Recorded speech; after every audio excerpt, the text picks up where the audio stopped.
الذي هدانا لهذا وما كنا لنهتدي لولا أن هدانا الله لقد جاءت رسل ربنا بالحق الصلاة والسلام والتحية والإكرام على سيد النبي الأمي المكي المدني القرشي الهاشمي الأطهر التقامي السيد البهي السراج المضيء الكوكب الدوري صاحب الوقار والسكينة المدفون بأرض المدينة على عبد المؤجد ورسول المصدق المصطفى الأمجد المحمود الأحمد حبيب إله العالمين وخاتم النبيين ورحمة العالمين أبي القاسم محمد اللهم صل على محمد وآل محمد وآله الطيبين الطاهرين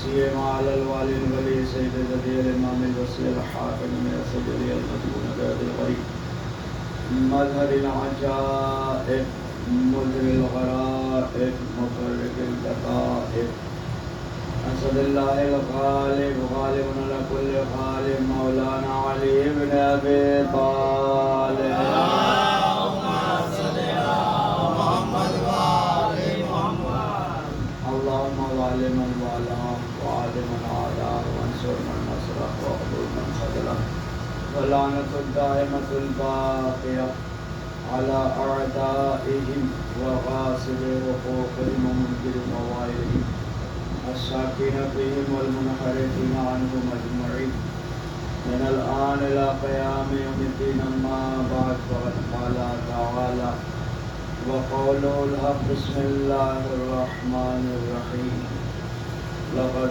أنزلنا إليك الكتاب بالحق فاعبد الله مخلصا له الدين الله نزل أحسن الحديث كتابا متشابها مثاني تقشعر منه جلود الذين يخشون ربهم ثم تلين جلودهم وقلوبهم إلى ذكر الله ذلك يهدي الله به من يشاء ومن يضلل الله فما له من هاد فبشر عباد الذين يستمعون القول ويتبعون أحسنه أولئك هداهم الله وأولئك هم المفلحون اللهم صل على محمد وآل محمد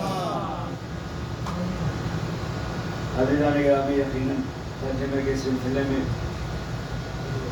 دوسری آیت کا ترجمہ ہو رہا ہے سورہ زمر کی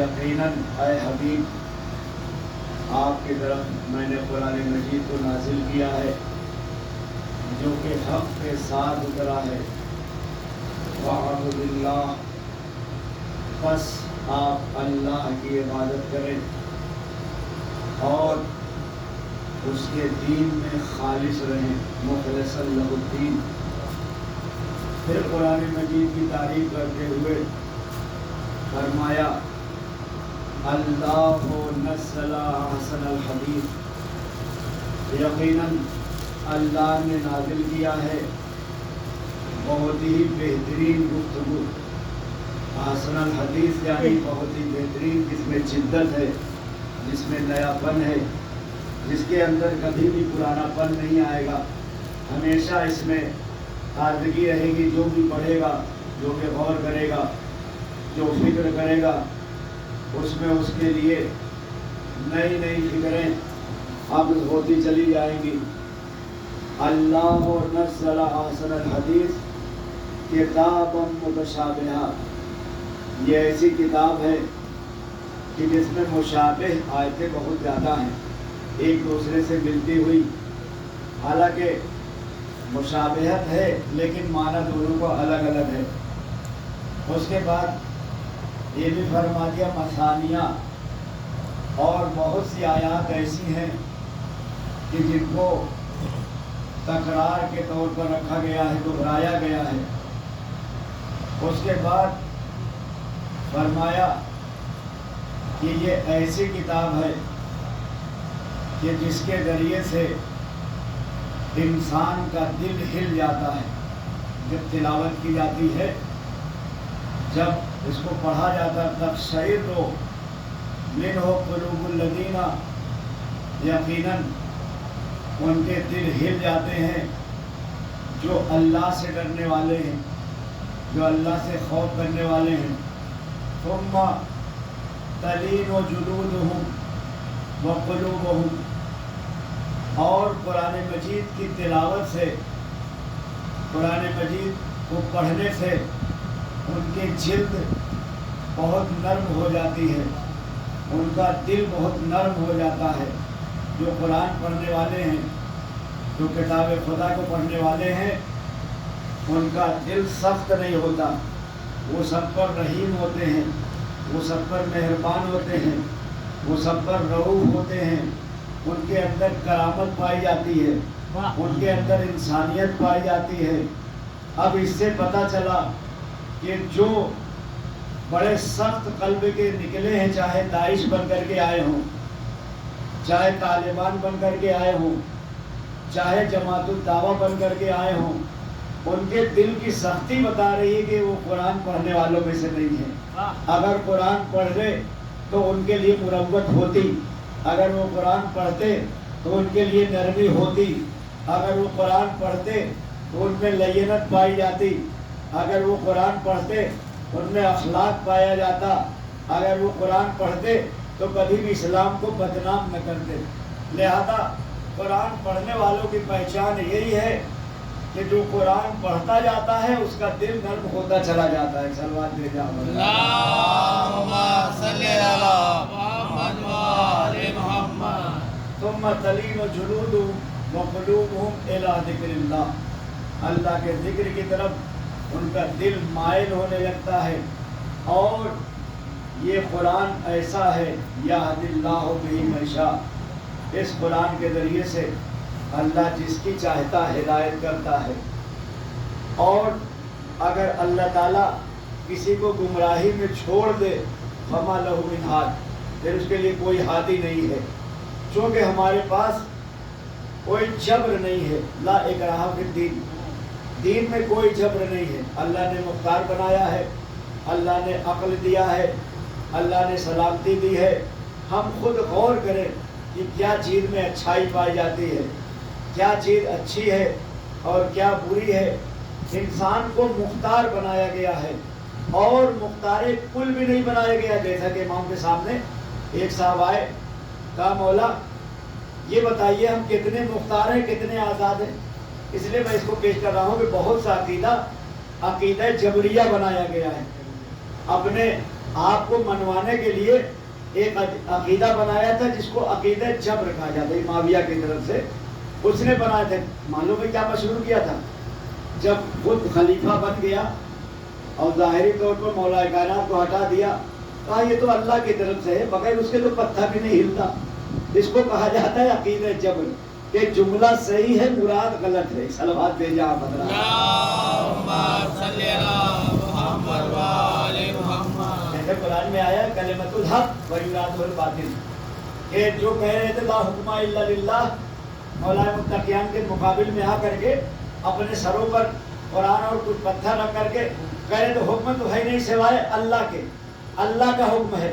تو جب مولا سے بتایا گیا کہ ایسے ایسے آپ کا دشمن کہہ رہا ہے، تو آپ نے فرمایا کلمۃ الحق و یراد الباطل، یہ کلمہ تو صحیح ہے لیکن ان کی مراد باطل ہے، اس سے غلط فائدہ اٹھا رہے ہیں، اس سے غلط نتیجہ نکالنے۔ صلوات بھیجا اللہم صلی علی محمد و آل محمد۔ چونکہ یہ قرآن مجید اراء الطریق ہے، اور اہل بیت علیہ السلام ایصال الی المطلوب، تو ماشاءاللہ اصطلاحیں ہر بیت میں آ رہی ہیں، تو آج اس بات کی طرف اشارہ کرتے ہیں اراء الطریق یعنی راستہ دکھلا دینا، ایصال الی المطلوب یعنی منزل مقصود تک پہنچا دینا۔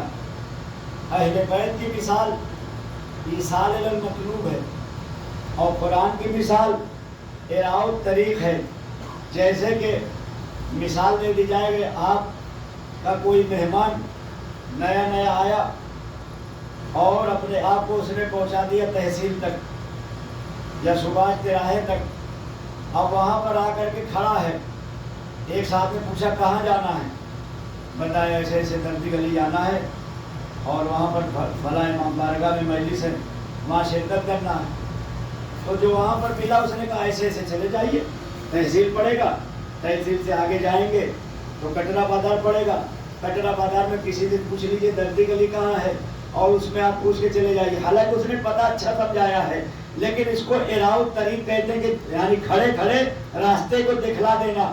نیا آدمی ہے، تھوڑا شک میں رہے گا کہ آپ پہنچ پائیں گے کہ نہیں پہنچ پائیں گے. اتنے میں ایک صاحب دکھائی پڑے درزی گلی کے. انہوں نے کہا کیوں پریشان ہے؟ کہا کہ درزی گلی جانا ہے. انہوں نے پتا تو بتا دیا ہے لیکن ابھی سمجھ میں نہیں آ رہا ہے. انہوں نے کہا لائیے ہاتھ، میں درزی گلی جا رہا ہوں، وہاں پر آپ کو پہنچا دوں گا. تو قرآن صرف راستہ دکھا دیتا ہے، مولا کائنات جنت تک پہنچا دیتے ہیں. کہ لاؤ اپنا ہاتھ، ہم جنت تک پہنچا دیں گے، ہم علم تک پہنچا دیں گے، ہم عہدے کوثر تک. ایک صلوات بھیجا.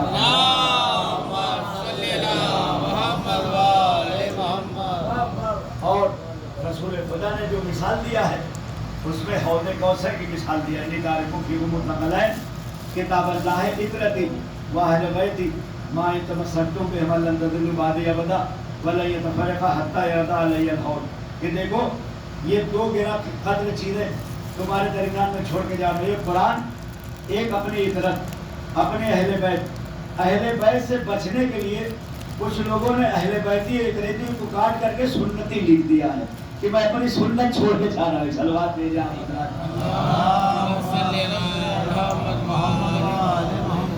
یہ کیسے ظاہر کریں کہ بس قرآن کافی ہے، قرآن کی بات مانو، معاذ اللہ اہل بیت کی ضرورت نہیں ہے. تو یہاں پر رسالت مآب نے فرمایا دو گرا قدر چیزیں چھوڑے جا رہا ہوں. ایک میری اطرت ہے، دوسرے اہل بیت ہیں. اور یاد رکھنا اطرت والے اہل بیت قرآن کے ساتھ لازم و ملزوم ہیں. کتاب اللہ، اللہ کی کتاب، اس کے بعد فرمایا اطرتی. لیکن جب قرآن نے تعلق بنایا ان کا تو قرآن کہتا ہے قد جاءکم من اللہ نور و کتاب مبین. اے حبیب تمہاری طرف اللہ کی طرف سے دو چیزیں آئی ہیں، ایک نور آیا ہے اور کتاب مبین کے علاوہ اہل بیت بھی آئے ہیں. نور یعنی اہل بیت، کتاب یعنی کتاب مبین قرآن مجید. یعنی اللہ نے جب تعارف کرایا تو پہلے اہل بیت کا نام لیا، پھر اپنی کتاب کا نام لیا. رسول اللہ نے جب تعارف کرایا تو پہلے کتاب خدا کا نام لیا، پھر اپنے اہل بیت کا نام لیا. صلوات بھیجا. اللہم صلی علی محمد و آل محمد. یقیناً آخر میں اتنی خستگی ہو جاتی ہے کہ بس مثال دے دے کر کے واضح طور پر چند کلمات کو پیش کر دیا جائے تاکہ ہمارے ذہن میں اتر جائے کہ یقیناً یہ حقائق قرآن ہے کیا، یہ قرآن کے رموز ہیں کیا، اہل بیت کیا سمجھانا چاہتے ہیں، مولا علی نے کیسے بتایا ہے، امام حسن نے کیسے سمجھایا ہے. اور ہماری جانیں قربان ہو جائے رسالت مآب پر. کتنا آپ کے کلمات میں فصاحت ہے، کتنی بلاغت ہے کہ سارے فضائل کو آپ نے جب بیان کیا تو ایک ہاتھ کی دو انگلیاں اٹھائیں. یعنی آپ نے فرمایا کہ اگر تم علم دین حاصل کرو گے تو قیامت میں ایسے رہو گے جیسے دو انگلیاں ہیں، ایک انگلی تھوڑی چھوٹی ہے ایک بڑی. یعنی ہمارے ساتھ رہو گے لیکن ایسے رہو گے. فرمایا کہ کوئی کسی یتیم کی کفالت کرے گا تو وہ جنت میں ہمارے ساتھ یوں رہے گا. جگہ جگہ آپ نے ہاتھ اٹھا کر کے بتایا علم حاصل کرو تو ایسے رہو گے، قرآن کی تلاوت کرو تو ایسے رہو گے، کفالت یتامہ کرو تو ایسے رہو گے. لیکن جب قرآن اور اہل بیت کا معاملہ آیا تو یہ نہیں فرمایا کہ جو قرآن اور اہل بیت کو مانے گا وہ جنت میں یوں رہے گا، بلکہ فرمایا کہ تم قرآن اور اہل بیت کو مانو گے تو جنت میں یوں رہو گے.